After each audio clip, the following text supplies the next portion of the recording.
Suspensão e cassação da CNH. Qual a diferença? Vimos no vídeo anterior que nos casos em que o condutor sofre a suspensão da CNH, se for apanhado dirigindo, será novamente autuado e sofrerá um novo processo, desta feita não de suspensão, mas de cassação da CNH. E qual a diferença? Boa pergunta. Vem comigo, assiste o vídeo até o final e eu te mostro. Meu nome é Jairo Johnson, eu sou bacharel em Direito, pós-graduado em Direito Penal e Processo Penal e agora pós-graduando em Direito de Trânsito. Esse é o canal Multitrack, Multas de Trânsito, Defesas e Recursos, o seu socorro mais presente na hora da multa.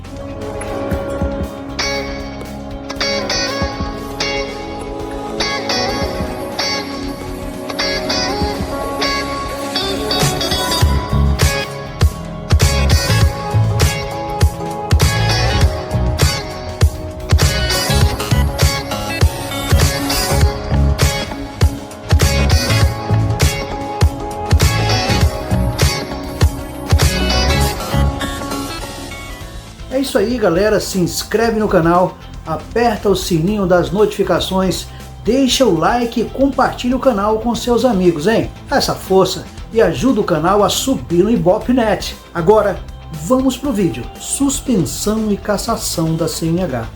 Qual a diferença? Na verdade, são várias as diferenças, não é? A primeira delas, podemos dizer assim, é quanto à forma de previsão no Código de Trânsito. Como assim? Veja.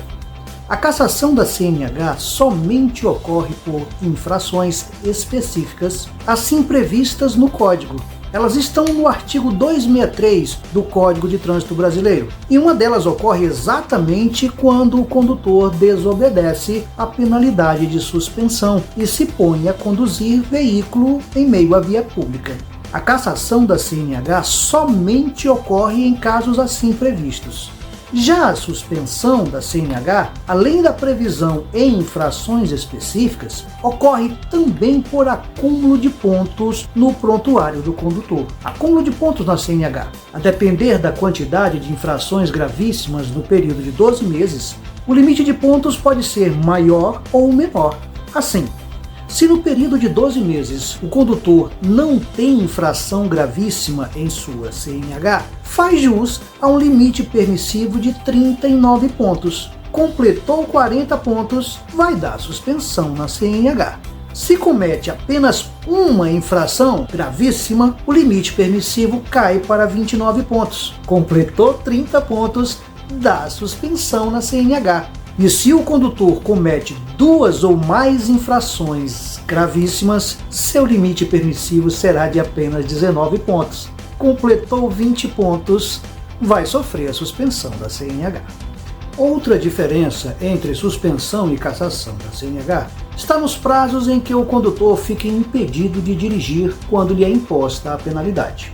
Nos casos de acúmulo na pontuação, a suspensão da CNH poderá variar de 6 meses a 1 ano, e se o condutor reincidir no período de 12 meses, a suspensão poderá ser de 8 meses a 2 anos. Nesses casos, a suspensão da CNH elimina a quantidade de pontos que existia no prontuário do condutor, e a contagem de pontos começa do zero novamente. Em especial, no caso dos condutores que exercem atividade remunerada ao veículo, como é o caso dos Ubers, a suspensão da CNH será imposta quando o condutor atingir o limite de 40 pontos. Nesse caso, independentemente de ter o condutor cometido infração gravíssima ou não. E para estes, também vale a mesma regra. A suspensão da CNH elimina a quantidade de pontos que existia no prontuário do condutor e a pontuação começa a contar do zero novamente. Nos casos em que a suspensão da CNH está prevista na própria norma de trânsito, a penalidade poderá variar de 2 a 8 meses, e se o condutor reincidir no período de 12 meses, a suspensão poderá ser de 8 meses a 1 ano e meio. A par disso, não se pode esquecer as infrações que já vêm prevendo o tempo de suspensão da CNH, como é o caso de dirigir sob efeito de álcool, por exemplo. A própria norma já prevê que o tempo de suspensão da CNH será de 12 meses. E o prazo de cassação? Bom, o prazo de cumprimento de cassação da CNH não varia. Uma vez cassada a carteira, o condutor ficará o período de 2 anos sem poder dirigir veículo automotor em via pública. Mas talvez a mais emblemática diferença entre suspensão e cassação da CNH se mostre nas exigências impostas para que, após o cumprimento da penalidade, o condutor possa retornar à direção de veículos regularmente. Na penalidade de suspensão, passado o período de suspensão e tendo o motorista se submetido a um curso de reciclagem, vai durar aí no máximo uma semana, lhe será devolvida a sua CNH sem mais problemas. Já no caso de cassação da CNH, a carteira vai para o espaço, mano.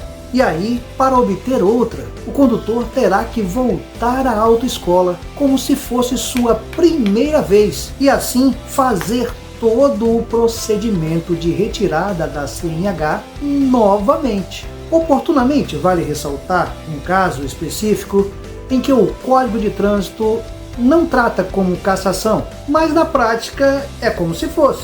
De acordo com o CTB, caso constatada alguma irregularidade na expedição da CNH, o presidente do Detran promoverá o seu cancelamento. Na prática, o resultado é o mesmo da cassação, pois também nesse caso o indivíduo terá que recomeçar todo o procedimento do zero. Dito isto, a mais relevante observação é que, nesse caso e em todos os demais, tanto a suspensão quanto a cassação da CNH somente haverão de ocorrer ao final de um processo administrativo por decisão fundamentada da autoridade de trânsito competente, tendo-se garantido ao condutor autuado o amplo direito de defesa. Portanto, tanto a suspensão quanto a cassação da CNH jamais ocorrerão a queima-roupa, mas sempre ao final de um processo que lhe dê direito à defesa e os recursos legalmente previstos. Agora nosso tempo já está se esgotando, mas antes de finalizar, parece-me relevante comentar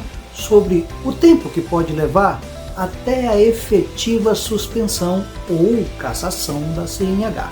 Isso caso o motorista seja derrotado ao final do processo.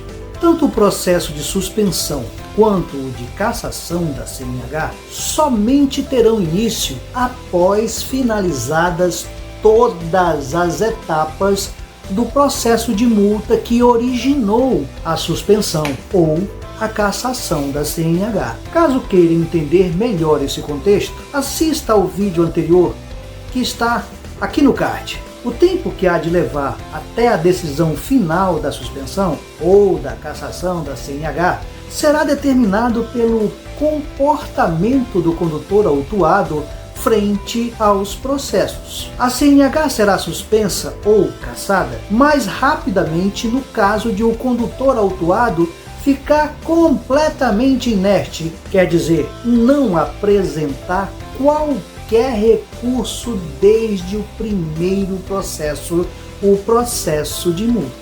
De outro modo, se o condutor se portar proativo e diligente desde o processo de multa, ou seja, apresentar defesa prévia e, caso indeferida, interpor todos os recursos em primeira e segunda instância, é claro que nesse caso vai levar bem mais tempo para que, caso venha a ser derrotado, o processo de suspensão da CNH venha a ser instaurado, não é mesmo? Pois, como já dito, esses processos só começam quando definitivamente finalizado o processo da multa que os originou.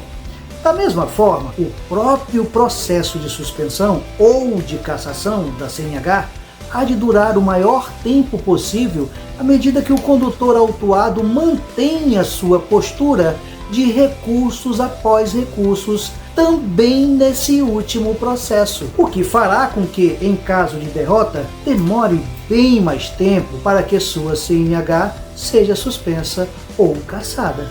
Falei! Foi bom estar com você. Esse é o canal Multidrack, o canal que traz até você informação e educação no trânsito. Multidrack, o seu canal informativo, o seu canal administrativo de trânsito.